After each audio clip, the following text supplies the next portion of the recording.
नमस्कार, मैं इकराम अंसारी। आप देख रहे हैं DN100। DN100 में आपका स्वागत है। आज हमारे साथ मौजूद हैं खुर्शीद अहमद जी। जिस तरीके से आपदा आती है तो इसका असर किस तरह पड़ता है और इसमें आप किस तरह से देखते हैं?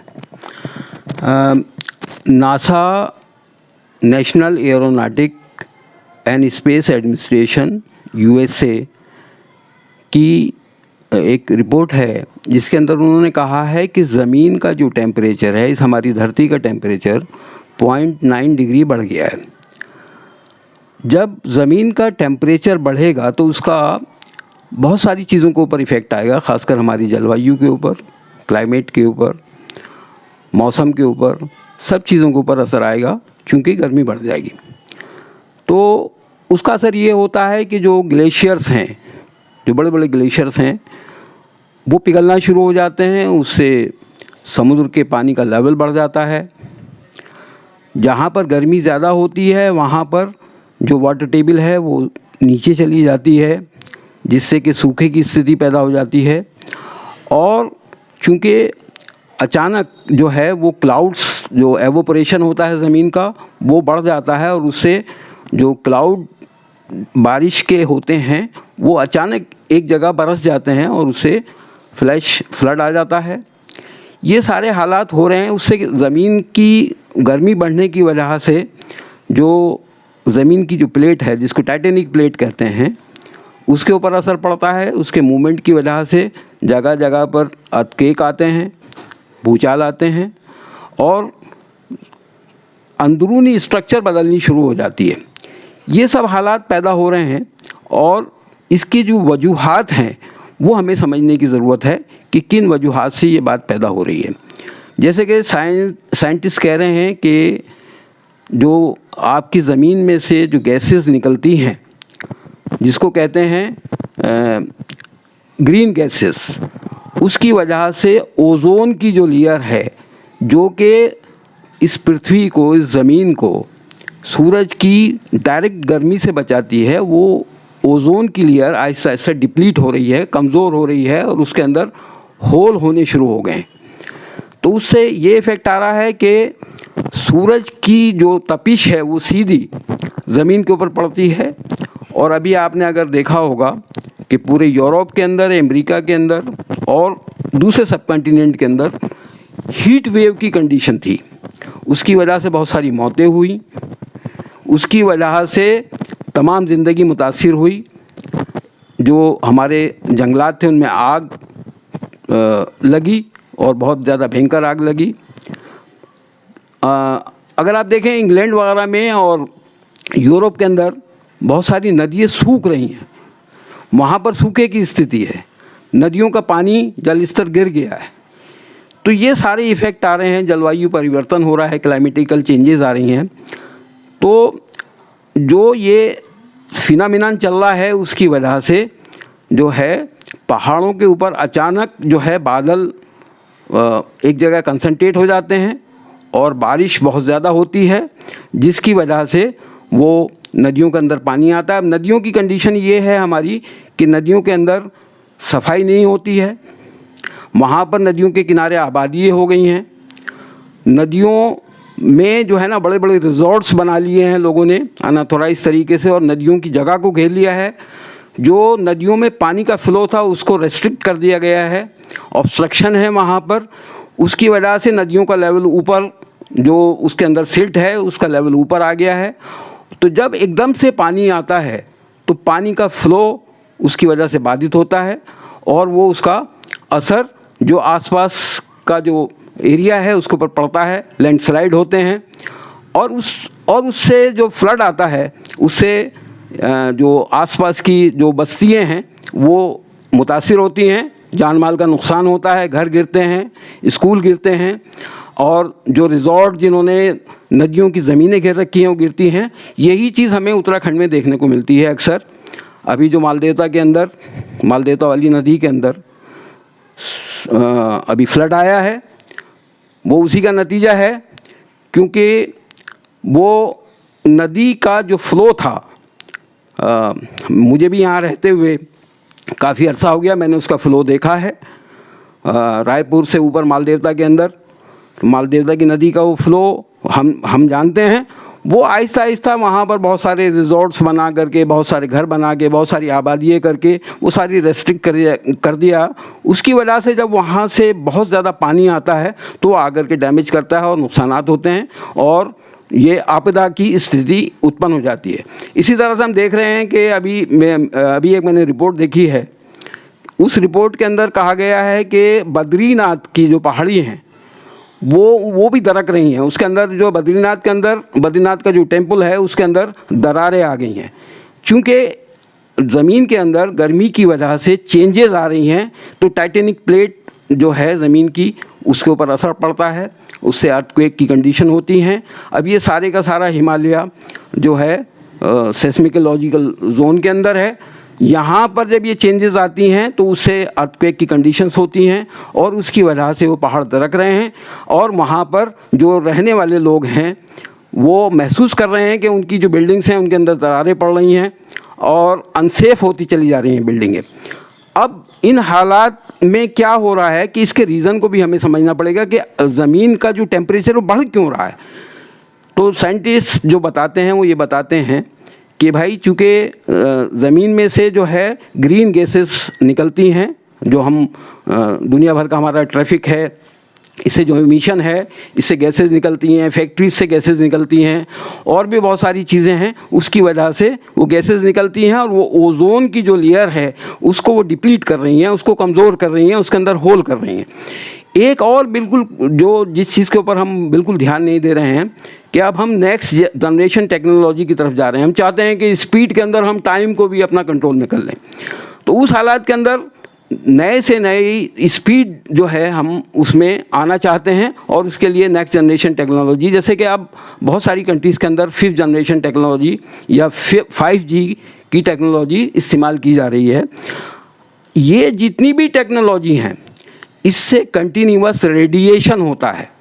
रेडिएशन होने की वजह से उसको हम महसूस नहीं करते हैं। हमारा मोबाइल है और हमारे कंप्यूटर्स हैं और हमारे जो भी ये नेटवर्क हैं और जो भी हमारे ये टावर्स लगे हैं इसको सब ऑपरेट करने वाले, इनसे कंटिन्यूअस रेडिएशन हो रहा है और रेडिएशन से जो है ये जो प्रकृति है, ये जो जलवायु है, इसमें चेंजेस आ रही हैं, इसका टेम्परेचर बढ़ रहा है और वो अल्टीमेटली ज़मीन ही का टेम्परेचर बढ़ता है। चूँकि हम यहाँ ज़मीन में रह रहे हैं तो ज़मीन का टेम्परेचर बढ़ता है।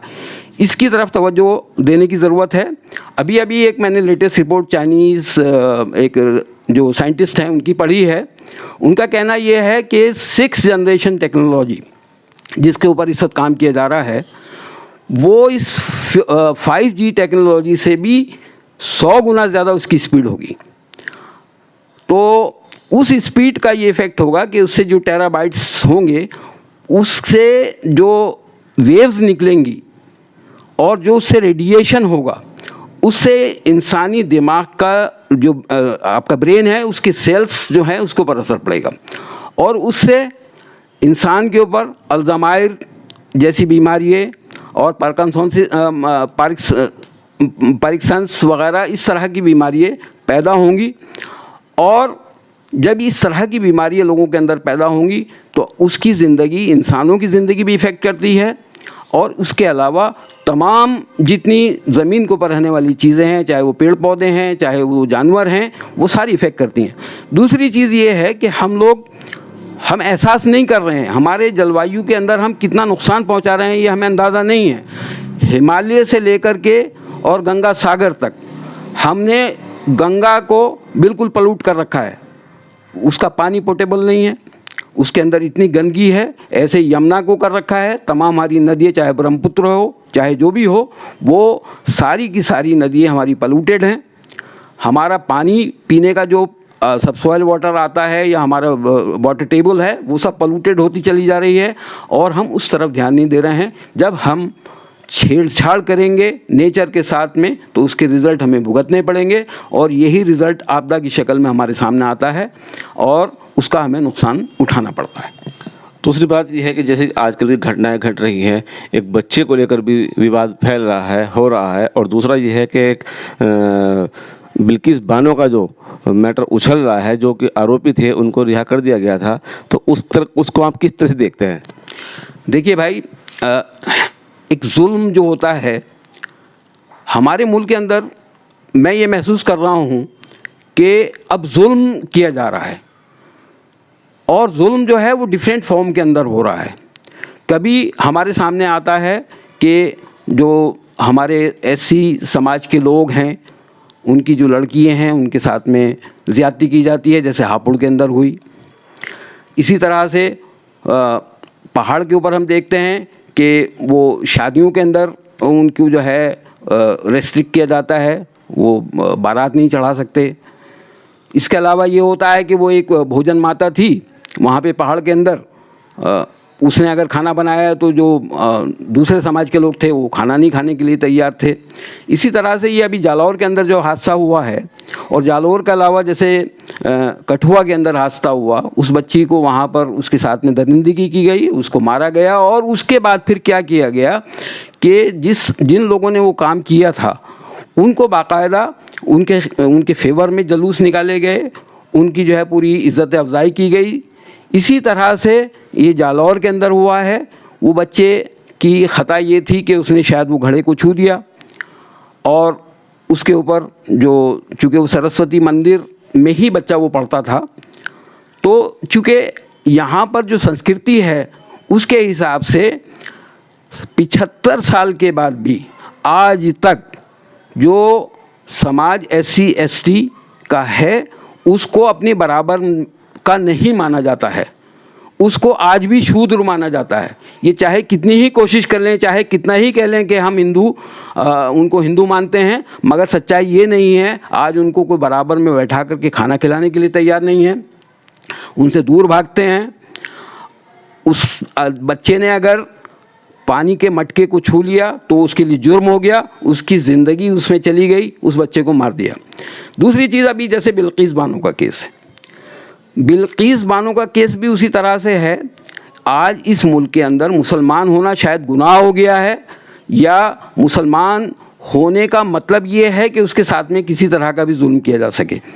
बिल्किस बानो के केस के अंदर बिल्कुल साफ है, कोर्ट का फैसला है कि उन्होंने उसके साथ दरिंदगी की, मर्डर किए, रेपिस्ट हैं वो लोग, कोर्ट ने सज़ा सुनाई है उसके बावजूद भी गवर्नमेंट जो गुजरात की है उसने उनको माफ़ कर दिया। उनका जो है बाकायदा तौर से महामंडित किया गया, उनके गले में फूल मालाएँ डाली गई, उनको मिठाई खिलाई गई, उनकी जो है उनको बधाई दी गई। अब इस मुल्क में किस हद तक जो है इस तरह के एलिमेंट्स को जो कि एक पार्टी से जुड़े हुए हैं या वो एक समाज से जुड़े हुए हैं, और अगर वो जुल्म करते हैं, जुर्म करते हैं, कोर्ट उनको सज़ा देती है, उसके बावजूद भी अगर गवर्नमेंट उनको छोड़ती है तो उनको महामंडित किया जाता है। ये एक जुल्म की इंतहा है। इस मुल्क में पता नहीं क्या डायरेक्शन जा रही है। अभी शायद परसों की बात है, बीजेपी के एक विधायक हैं हैदराबाद के अंदर, उन्होंने मोहम्मद सल्लल्लाहु अलैहि वसल्लम जो प्रॉफिट ऑफ इस्लाम हैं, रसूल हैं, और तमाम दुनिया के लिए रहमत बना के भेजे गए हैं, उसमें हिंदू, मुस्लिम, सिख, ईसाई और यहूदी और किसी का कोई तफरीक नहीं है, सबके लिए रहमत बना करके भेजे गए हैं।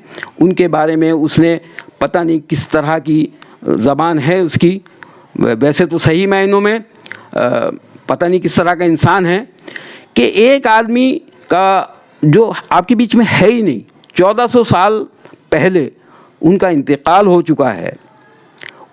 उनके लिए आप आदर से भी नहीं बोलते तो कम से कम अनादर तो मत कीजिए। आपके बीच में अगर होते तो शायद आपको पता लगता कि वो कितनी बड़ी रहमत बन करके यहाँ पर दुनिया के अंदर आए थे। सही मायनों में इस तरह के जो ये एलिमेंट्स हैं जो हमारे मुल्क के अंदर बदअमनी फैलाना चाहते हैं, अशांति फैलाना चाहते हैं, समाज को तोड़ना चाहते हैं, उनके ख़िलाफ़ जो है देशद्रोह के मुकदमे कायम होने चाहिए, उनको सख्त सज़ा मिलनी चाहिए, चाहे वो बीजेपी के MLA हों, चाहे वो उनके प्रवक्ता हों, और चाहे समाज के जो लोग भी हों, उनको उसकी सज़ा मिलनी चाहिए। और इस तरह का कानून बनना चाहिए कि ताकि जो भी किसी धर्म से ताल्लुक़ रखने वाले आदर्श लोग हैं जिनको हम आदर्श मानते हैं, चाहे वो इस्लाम के अंदर मोहम्मद सल्लल्लाहु अलैहि वसल्लम को मानते हों, या हिंदुज़्म के अंदर कृष्ण जी को मानते हों, या सिख जो हैं वो गुरु गोविंद सिंह को मानते हों, या जो है ईसाई जीसस क्राइस्ट को मानते हों, कि जो प्रॉफिट्स की जो है इस तरह के ऐसे शब्द इस्तेमाल करते हैं, उनके लिए उनके ब्लास्फेमी करते हैं, उनको अमर्यादित करने की कोशिश करते हैं, उनको सख्त से सख्त सज़ा मिलनी चाहिए। इस तरह का कानून बनना चाहिए इस मुल्क के अंदर। और जो अभी वो एमएलए अरेस्ट हुए हैं, उनके ख़िलाफ़ बाकायदा तौर से फॉरेंसिक जांच होनी चाहिए, उनकी जो ऑडियो उन्होंने शेयर की है, और उनके ख़िलाफ़ कार्रवाई होनी चाहिए कानूनी तौर से, जितनी भी सख्त से सख्त हो सके।